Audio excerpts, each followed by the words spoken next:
Hi guys, welcome back to 30 Days to Your First Website Design, a Tuts Plus premium course. I'm Ian Yates and today we're going to talk about web typography. We'll begin as always by taking a quick look at what we're going to cover in this video. To start off with, we'll look at the state of typography on the web at the moment and why it's so exciting for you as a designer. We'll look at some examples and then we'll source some interesting fonts of our own to use in our design. Then, as ever, you'll find yourself presented with a little assignment. Now, we live in exciting times where web typography is concerned.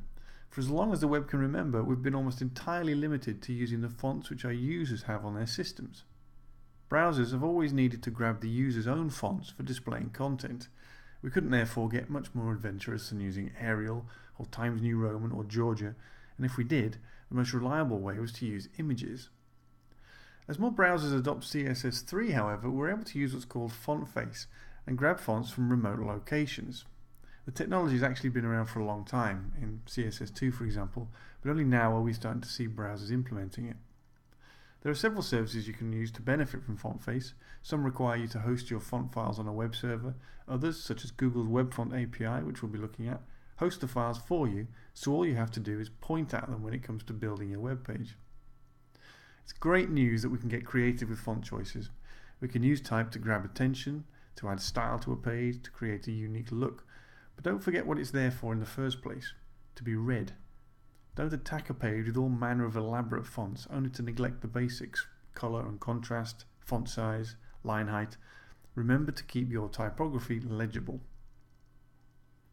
Let's now look at some examples of effective typography on the web. First example here is thrivesolo.com, understated and graceful. Then we have ryanchef.net, a rich and intriguing use of typography there. jrvelasco.com, a more grungy, moody and impactful effect there. Then we have gulp.in, another rich and varied experimental site, visually very engaging. Lastly, we've got designinfluence.org, just to show that you don't even have to go fancy. Web typography is about selecting the right combination of fonts to achieve your communication aims. Now we're going to use Google Web Fonts to spice up our design, so let's head on over there right now. We open up our browser and you'll want to go to google.com/webfonts. Now you can see instantly that there are tons of fonts available for you to use. You can browse through them and grab them for all kinds of uses. Now we're going to use Arial for our body text. That's a standard font. It's legible, it's clean, it's familiar, but we're going to be looking for two things to add some relish. Firstly, we could do with a striking, solid but clean non-serif font for our testimonial, and then a decorative serif typeface for the occasional flourish. I've chosen Lato or Lato, I have no idea how that's pronounced, which you can see there. That's going to be for our testimonials, and then actually let me just add that to my collection straight away. And then for the flourishes, I've opted for the ever popular Droid serif. There it is. I'm going to add that to my collection now. Now we can use them easily enough when it comes to building our HTML and CSS, but for now we need to grab them and put them on our own system in order to use them in our design. We can do that here at Google, or we can head over to another service such as Font Squirrel, where we can grab the fonts for download. So having selected my fonts, I'm now going to choose to use them, and you can see there the page load time illustrated on this very clear sort of speedometer, thermometer gauge thing. Now as I select more and more fonts, you'll see the page load time increasing. That's something to bear in mind. You don't want to totally overload your web pages with a million fonts if you don't really need them. Now for our Lato or Lato, I'm only going to need the normal and the bold variants. The Droid serif, I actually only need the italic. So I'm going to download those by hitting download your collection. You're once again reminded that you don't actually need to download the fonts in order to use them on the web, but we do need to use them on our system. So we're going to grab those as a zip file and very quickly they're downloaded to our system. So we're going to move over now to Photoshop and just make quick use of them in our existing layout. So we've got here the layout PSD, which you'll recognize from our previous video. I'm just going to make my grid once again visible and bring up my guides. And I'm going to zoom in on my testimonials area, which you'll remember we had here.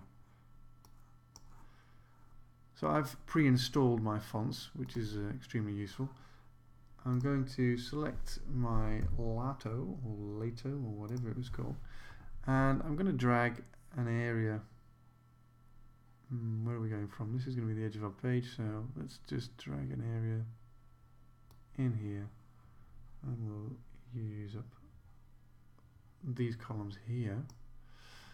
And now I need to make sure that our text is aligned to the left. It's actually going to be an awful lot bigger than that for our testimonials, so I'll make it 58, and actually it's got a much bigger line height than that, just to make it slightly more attractive. The colour is going to adhere to our dark green, which we picked from Cooler. Okay, so now I'm just going to type, what did I have in my testimonial example? Great service, they make me smile every time. Now you can see that I've not selected the correct font already. Yes, I have. There we go. What did I say? Bold. Alright, there we go. And that's going to be my testimonial. I'm now going to add just a little speech mark to clarify what we're looking at there. But instead of using the Lato for that, I'm going to use our Droid Serif.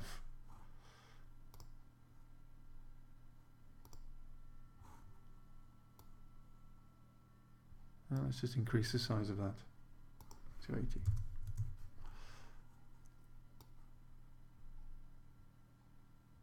I'll line that up with the logo there.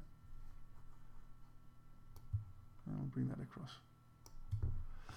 Now lastly, I just need to attribute that to somebody, so we're going to add here somebody's name, whatever. Okay, that's going to be in our droid again, droid serif and italic, and we're going to make that much smaller at 18 pixels. It needs to be slightly less dark than that as well, I think. Although I actually quite like that. Let's leave that like that. So I'll bring this along here.